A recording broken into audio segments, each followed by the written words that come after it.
Cette année, l'association Mécénat Crédit Agricole Sud-Rhône-Alpes fêtait la 10e édition du concours des CA d'Or dans le prestigieux Palais des Congrès Sud-Rhône-Alpes à Châteauneuf-sur-Isère le 9 décembre 2014. Près de 600 personnes ont assisté à cet événement, retraçant dans un premier temps le parcours des 80 lauréats récompensés au cours de ces 9 dernières années. L'occasion de redécouvrir et d'apprécier les innovations majeures nées d'un savoir-faire local dans les domaines de l'environnement, du social et de l'économie. 10 ans de soutien actif et de valorisation des entreprises et associations locales qui avancent dans une constante dynamique d'innovation, véritable source de croissance économique, de progrès social et de développement durable. Venait ensuite le temps du concours 2014 qui présentait cette année 17 candidats. Parmi eux, 7 lauréats ont été récompensés, dont 5 entreprises et 2 associations qui ont tout en commun l'innovation dans la valorisation d'un savoir-faire local. C'est ainsi que le prix Coup de cœur a été attribué à Bernard Fermont, un ancien formier modéliste de chez Charles Jourdan qui a créé sa propre entreprise, Formode, à Colombes dans l'Isère, pour offrir son expérience et son précieux savoir-faire au service des créateurs de chaussures de luxe. Personne s'imagine le nombre d'étapes qu'il faut pour arriver à faire une chaussure. Et en particulier ce moule qui va servir à construire la chaussure par rapport à la cambrure, le confort du pied, le talon, etc. Outil indispensable aux modistes, aussi incontournable que peut l'être le mannequin pour la couturière, ce métier de niche fait partie intégrante du secteur de la mode, en lui apportant le savoir-faire d'exception qui contribue au rayonnement de la France à l'international. Cet artisanat de l'ombre est très recherché par l'industrie du luxe, car sa spécificité valorise leurs produits et apporte des débouchés nouveaux. Pas mal de chausseurs qui ont déjà leur circuit de fabrication, leur forme, font quelquefois appel à des gens comme moi pour apporter un œil neuf, un sentiment neuf sur leur collection, sur leurs chaussons. C'est toujours bénéfique.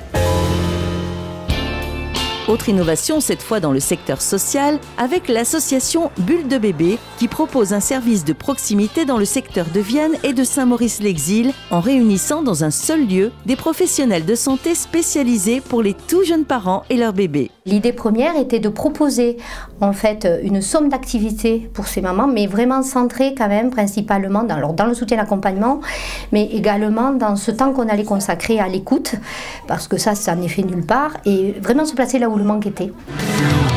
Les parents peuvent s'inscrire aux nombreux ateliers disponibles et sans cesse renouveler en fonction des demandes, moyennant l'achat de bulles de bébé au prix unitaire de 12 €, permettant la rémunération des intervenants. C'est de toute façon un complément d'activité des sages-femmes libérales, un complément de ce que proposent les maternités. Voilà, donc là maintenant il faut arriver à ce que tout le monde comprenne ça, et à partir du moment où tout le monde l'aura compris, ça marchera, enfin j'en suis persuadée. Dans le domaine agricole, 3 lauréats ont été récompensés pour leurs innovations, valorisant fortement leur production. Tout d'abord à Desaigne en Ardèche, avec l'EURL Soubéran, un des plus gros producteurs de cerises en Rhône-Alpes, qui a choisi de protéger ses cultures avec un système totalement innovant et écologique. On se protège complètement de la grêle dans un premier temps, mais ça je dirais que c'est assez facile à faire avec les filets para-grêle. Mais là, de la pluie en l'occurrence, en plus, c'est un système qui est aéré et qui n'est pas étouffant pour les cerises et qui nous apporte de la tardivité. Une innovation qui permet enfin d'augmenter la productivité et la qualité de production de manière saine et naturelle, apportant beaucoup d'espoir aux agriculteurs et aux consommateurs. On a un produit qui a un brillant extraordinaire, qui est reconnu au niveau commercial, donc on n'a plus d'éclatement. Comme on arrive en produit exceptionnel en fin de saison, à la fois aussi en termes de calibre, parce qu'on gagne un calibre sous les vaches. On gagne en fait sur tous les tableaux. Enfin, quelque chose qui ne paraissait pas accessible d'abriter des cerisiers, aujourd'hui c'est une réalité. Autre innovation originale, toujours en Ardèche, avec la SARL Vernet à Lamps, qui a eu l'idée de valoriser sa production de pommes de terre en les transformant sur place et à destination des collectivités locales et associations. L'objectif pour moi avec mon installation, c'était de trouver une autre source de revenus, de développer une activité me permettant justement de vivre de mon installation de jeune agriculteur. Et après 2 ans de recherche, d'études de marché, de montage financier et d'aménagement, l'atelier de transformation démarre à plein régime avec la production de pommes de terre découpées en lamelles, en frites ou en cubes et conditionnées sous vide, sans gaz ni conservateur. On est parti dès le début du projet sur l'objectif de transformer que de la pomme de terre fraîche et de proposer qu'un produit frais et cru. Donc on a une date limite de consommation qui est que de 8 jours. On travaille que à la commande et on transforme et on livre le lendemain de la transformation. Le produit du coup est mis, je dirais, dans l'assiette dans les 6 à 8 jours après être transformé. Et c'est dans le Vercors qu'est née une innovation génétique particulière, grâce à l'association Wantia à Saint-Jean-en-Royans, qui a redécouvert dans les années 90 la grise du Vercors, une poule qui avait disparu il y a 70 ans au profit d'espèces industrielles qui ont appauvri la richesse génétique locale et standardisé la production de volailles. J'ai recherché des documents et je suis allée voir les anciennes du Vercors pour leur demander un petit peu s'ils s'en souvenaient et comment elle était. Donc à partir de là, je savais génétiquement ce qu'il fallait que je trouve. Et j'ai fait des croisements pour arriver à ce que je voulais, quoi. C'est ainsi que cette grise du Vercors a pu reconquérir ses terres d'origine, offrant en plus un bel aspect avec sa robe couleur coucou, mais aussi une qualité de chair exceptionnelle, entre pintade et gibier.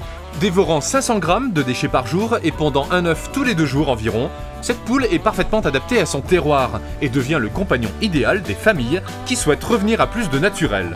Et je pense que c'est aussi important de conserver le patrimoine vivant que nous avons.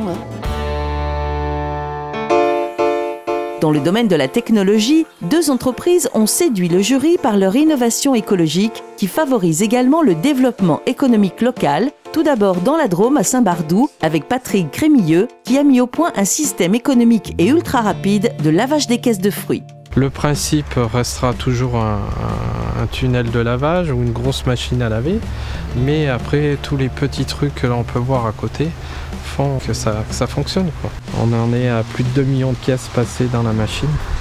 Loué 40 € de l'heure, ce système permet de réaliser des économies considérables de temps et d'eau avec une capacité de lavage de 17 caisses par minute, avec seulement 1 m3 d'eau recyclée, purifiée et chauffée au gaz à 55 degrés, passant ainsi de 167 heures à seulement 10 heures pour le nettoyage de 10 000 caisses.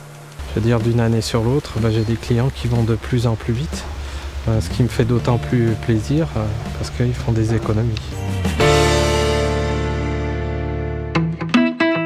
Enfin, et c'est encore une innovation ardéchoise qui a conclu ce palmarès, et pas des moindres, puisque c'est à Pouzin que Méhari Loisirs a conçu et lancé la fabrication complète d'une gamme Méhari électrique à partir de pièces innovantes produites en Rhône-Alpes. J'aime mieux avoir les fournisseurs de ma région, c'est sûr, et puis bon, on maîtrise plus les développements d'être sur place que d'être à des centaines de milliers de kilomètres. Puis se créer vraiment une confiance après dans les partenariats, c'est évident.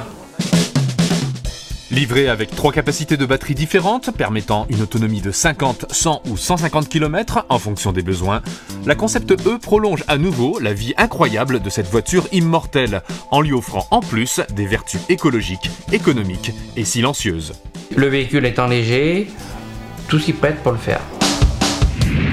Un cru exceptionnel pour ce 10e anniversaire, salué par Jean-Pierre Gaillard, président du Crédit Agricole Sud-Rhône-Alpes. Un sentiment de fierté, de se dire tous ces talents sont chez nous, tous ces talents sont au quotidien au service d'une filière économique, d'un besoin concret de la société, de l'économie.